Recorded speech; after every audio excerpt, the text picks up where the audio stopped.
Bismillahirrahmanirrahim. Assalamualaikum warahmatullahi wabarakatuh.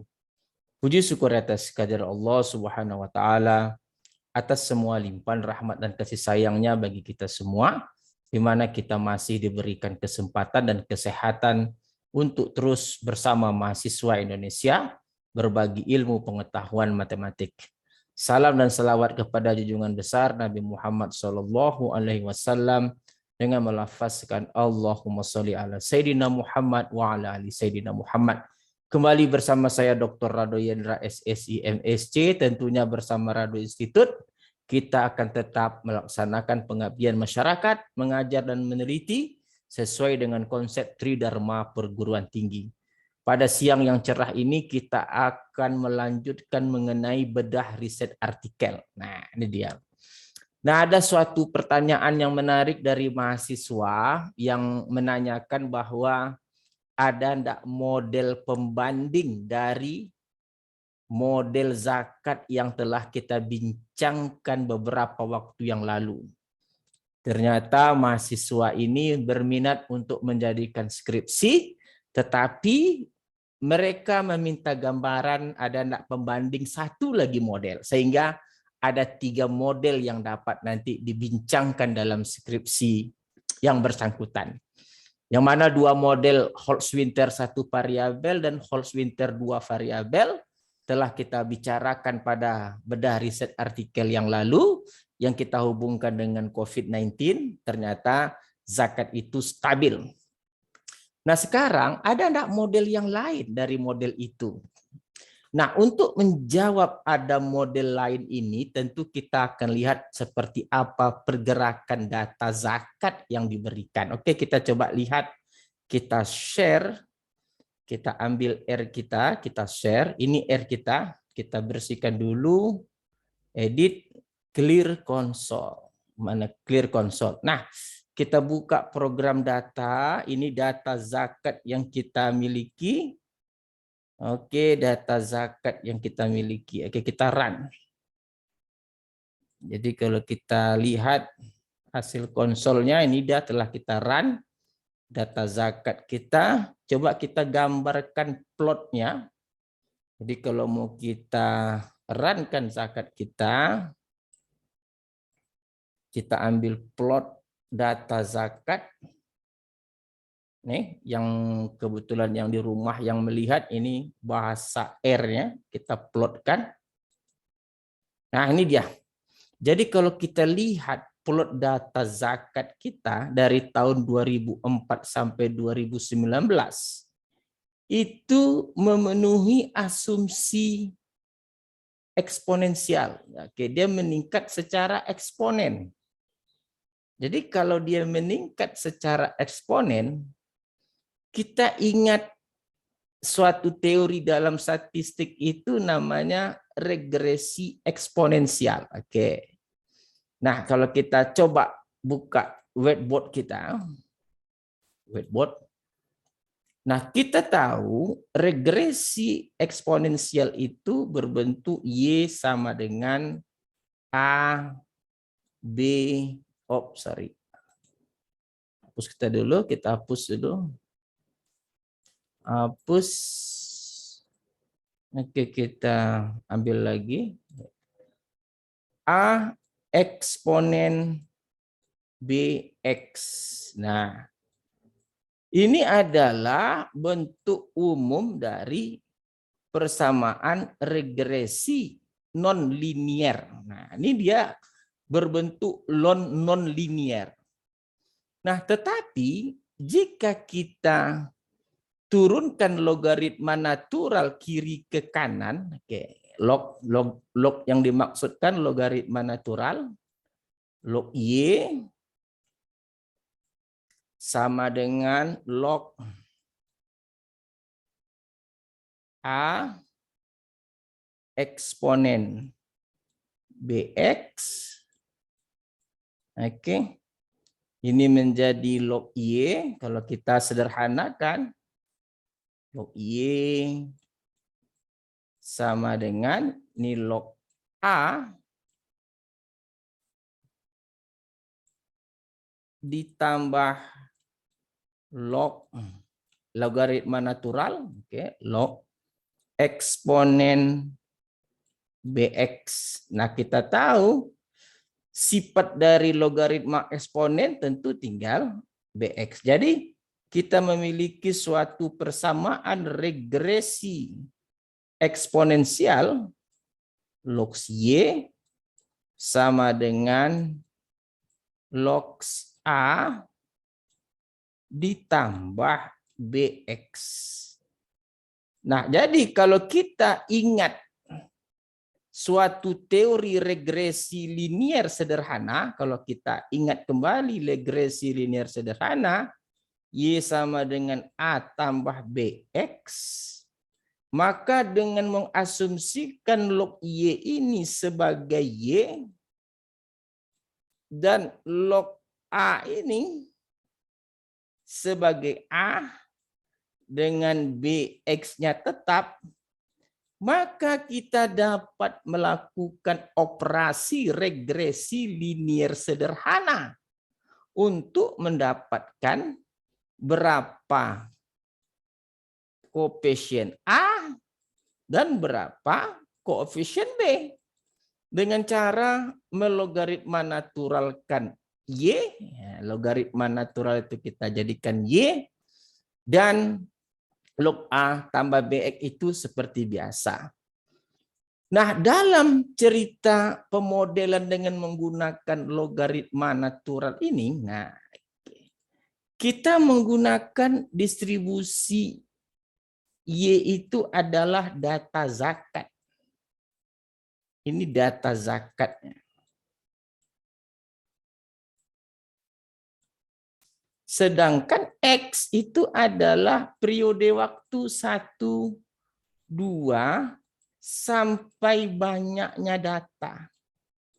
Nah, ini dua variabel yang akan kita turunkan persamaan regresi liniernya yang berbentuk logaritma natural Y ditambah sama dengan, ini hapus dulu. Hapus. Oke. Sama dengan log A ditambah dengan BX. Nah, ini dia yang akan kita turunkan dengan menggunakan persamaan regresi linier biasa. Nah, tentu kalau kita cerita persamaan regresi linier biasa itu mudah. Jadi untuk mahasiswa tingkat akhir itu tidak jadi masalah. Oke. Karena sudah regresi linier itu aja teorinya. Oke, sekarang kita coba lihat dengan menggunakan software R.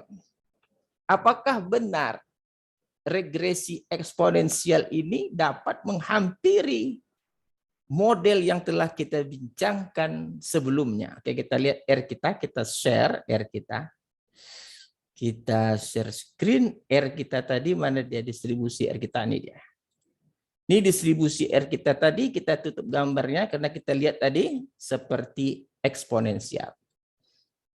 Nah, Windows, nah kita lihat. Nah, sekarang untuk memodelkan regresi linier dalam R cukup menggunakan notasi LM. LM ini adalah logaritma natural yang Y tadi, yang kita sebut data. Dan ini TT1 adalah periode waktu 1 sampai banyaknya N. Jadi TT1 ini tadi, ini TT1, 1 sampai banyaknya data. Oke. Sedangkan DT1 adalah kita anggap tadi logaritma natural data. Udah kita sebut tadi kenapa harus kita logaritma naturalkan. Sebelumnya tadi kita ingat Y sama dengan A kali eksponen BX, dengan mengambil logaritma natural kiri kanan terbentuklah dia suatu persamaan linier yang kita sebut dengan regresi linier dengan variabel acak Y-nya menjadi logaritma Y. Nah, kita ambil dalam R dengan menggunakan LM, oke, LM logaritma linear model. Ini bahasa dalam R untuk regresi linier. Kita hanya mengambil koefisiennya saja. Jadi kalau mau kita jalankan Run, kita ambil vertikal. Windows vertically. Wah, nak mau deh. Kita besarkan dulu. Windows vertically. Ups. Oke, kita mau ada satu-satu aja. Jadi kalau dia kita mau run ini, kita run, kita pindah ke konsol. Kita panggil kembali MLTLM ini, kita lihat apa yang dia tampilkan hasilnya. Ini dia.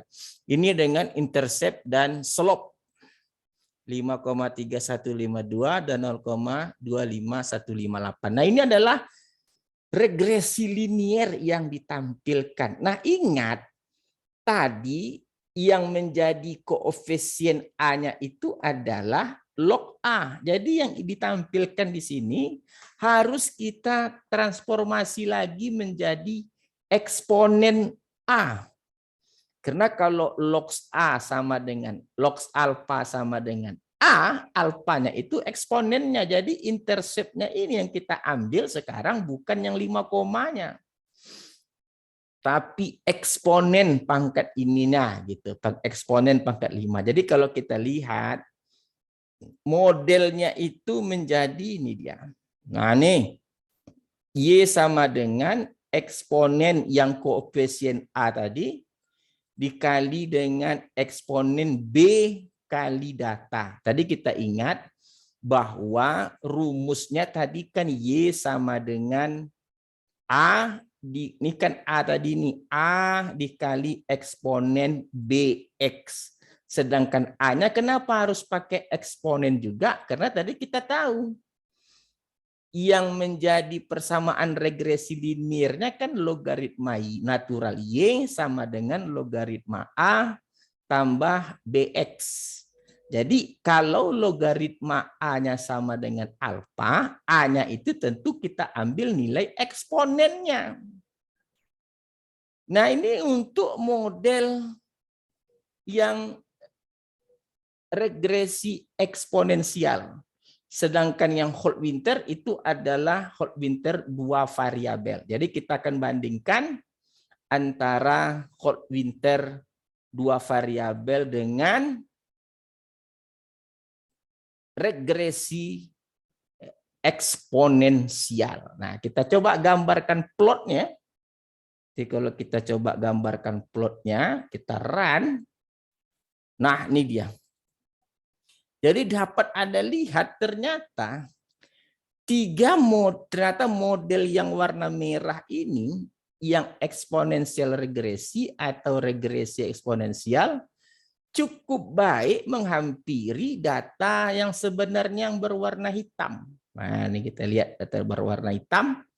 Walaupun di awal itu masih tetap baik, tapi di akhir dalam masa waktu yang panjang ternyata Hofstadter 2 variabel atau exponential smoothing 2 variabel itu tetap lebih baik daripada regresi eksponensial. Nah, itu kita lihat dapat dari gambar bahwa untuk jangka waktu yang panjang ternyata eksponensial smoothing 2 variabel lebih baik dari eksponensial lebih baik daripada exponential regression. Nah, jadi kalau begitu sudah terjawab bahwa ada satu model lagi yang dapat kita gunakan, yaitu model regresi eksponensial. Nah, ini dia. Jadi kalau kita lihat satu-satu grafiknya, ini adalah data awal melawan dengan melawan regresi eksponensial, sedangkan yang di bawah melawan Hofstadter 2 variabel. Kalau kita lihat satu-satu, kita run. Oke, ini dia. Nah, ini dia. Jadi yang merah ini adalah punya regresi eksponensial yang kita gunakan sebagai pembanding model. Sedangkan yang hijau ini masih seperti biasa pada bedah riset artikel yang sebelumnya, Hofstadter 2 variabel atau kadang-kadang disebut dengan exponential smoothing 2 variables. Jadi kita lihat regresi eksponensial ini masih baik, ya, terutama untuk di awal-awal. Sampai kira-kira 10 tahun di awal masih oke, sedangkan untuk masa yang panjang dia akan menjadi lebih sedikit lari. Oke, sedangkan untuk eksponensial semusing dua variabel masih tetap eksis untuk memodelkan atau menghampiri data sebenarnya. Nah, jadi kalau begitu, kita telah melihat bahwa suatu hal yang sangat menarik menjadi perbincangan bedah riset artikel kali ini, ternyata apa yang kita sampaikan di bedah riset artikel sebelumnya telah memancing minat mahasiswa untuk melaksanakan skripsi untuk konsisten dengan data zakat. Ternyata telah kita putuskan tadi melihat pergerakan datanya, yaitu bergerak secara eksponensial, terus meningkat secara eksponensial. Ternyata ada satu model yang bisa menghampirinya juga cukup baik, yaitu regresi eksponensial. Nah, seperti biasa kita coba lihat ada uji lainnya seperti maksimum absolute error, seperti mean square error, MSC dan MAE. Untuk model ini kira-kira bagaimana? Kita akan coba lihat kembali, share. Kita ambil Windows zakat. Nah, ini dia. Nah, ini kita ambil, ini adalah nilai, ini model. Nah, ini adalah data yang dihasilkan oleh model. Ingat modelnya tadi A, ini A-nya, ini eksponen BX-nya. Ingat kenapa A-nya itu harus ada eksponen, sudah kita jelaskan tadi. Dari turunan rumus regresi nonlinier menjadi linier adalah logaritma Y sama dengan logaritma A ditambah BX. Oleh sebab itu, kalau kita peroleh nilai A-nya, perlu kita eksponenkan terlebih dahulu. Karena yang kita peroleh itu adalah log A, bukan A-nya. Jadi kalau log A sama dengan alfa, untuk mencari alfanya tentu eksponenkan kiri kanan. Oke, makanya perlu suatu eksponen. Nah, ini untuk data yang dihasilkan model, ini data yang dihasilkan oleh Holt-Winter. Jadi seperti biasa, maksimum absolute error itu adalah absolute data sebenar dikurangkan dengan data model, min-nya rata-ratanya, sedangkan untuk Holt-Winter adalah absolute data dikurang oleh data yang dihasilkan oleh Holt-Winter. Sedangkan MSE regression itu adalah data sebenar dikurang dengan model data dikuadratkan dibagi dengan length data N kurang 1. Sama untuk Holt-Winter begitu juga. Jadi kalau kita lihat nilai-nilai MAE, MSE ini MAE, kita run, kita ambil konsol, kita lihat MAE misalnya MAE. Nah, ini dia nilai untuk MAE regression eksponensial. Ini untuk smoothing eksponensial smoothing atau Holt-Winter. Lebih kecil lagi nilai MAE untuk Holt-Winter atau yang sering disebut juga dengan exponential smoothing two variables. Kita ambil juga MSE-nya. MSE-nya kita lihat sama, MSE-nya juga lebih kecil lagi, 2 kali lipat perbandingannya antara MSE dari exponential regression dengan exponential smoothing two variables. Nah, dari sini kita memang sudah putuskan dari grafik tadi, sudah kita putuskan jelas, kita ambil putusan yang baik itu adalah Holt-Winter 2 variabel atau exponential smoothing two variables. Sedangkan dari nilai MAE, MSE-nya juga begitu. Sama, jadi keputusan namanya untuk menariknya riset ini kita tampilkan dalam bentuk grafik batang. Nah, ini program grafik batang, far and fro. Kita mau menyajikan dalam satu baris 2 kolom. Jadi bar plot, MAE, color, black ini untuk data sebenar, bukan data sebenar. Black ini untuk MAE dari regression eksponensial, sedangkan green untuk MAE dari Holt-Winter atau smoothing exponential smoothing to variable. Oke, ini dia legendnya di mana nih memberikan hal-hal seperti ini memerlukan pemikiran yang sangat baik untuk memahami bahasa-bahasa program seperti ini. Nah, ini semua dapat dilakukan kalau kita sering membaca bagaimana menyajikan data dengan baik gitu. Jadi kalau kita coba run semuanya, nah kita run. Wah, ini dia kita lihat. Oke, ini dia untuk variabel. Nah, kita lihat di sini jelas sekali, menarik, bukan? Ini untuk MAE. Yang hijau ini MAE exponential smoothing 2 variabel. Yang hitam ini exponential regression. Sama yang biru adalah untuk MSE. Yang biru MSE untuk smoothing 2 variabel, sedangkan yang merah MSE exponent regression. Exponential regression MSE. Jadi kita sudah melihat bagaimana bedah riset artikel yang kita lakukan ini memberi manfaat yang baik untuk mahasiswa sebagai tugas akhir atau dosen ingin melakukan penelitian yang lain gitu. Banyak data-data ini yang naik secara eksponensial. Mungkin data perjumlahan penduduk atau data-data yang lainnya yang memiliki karakteristik yang bergerak terus naik setiap tahun secara eksponensial. Jadi untuk tujuan pemodelannya boleh dilakukan. Oke, jadi kalau kita coba run dari awal, oke, kita run dari awal. Ini kita run. Nah, kita lihat Windows Graphics. Nah, kita tutup dulu grafiknya biar enak. Oke, kita balik ke program yang ada. Kita run. Oke. Wah, ini dia. Ini data asal. Datanya ini terus bergerak naik secara eksponensial. Ini tadi ide dasar untuk menggunakan exponential regression. Oke, kita lihat lagi.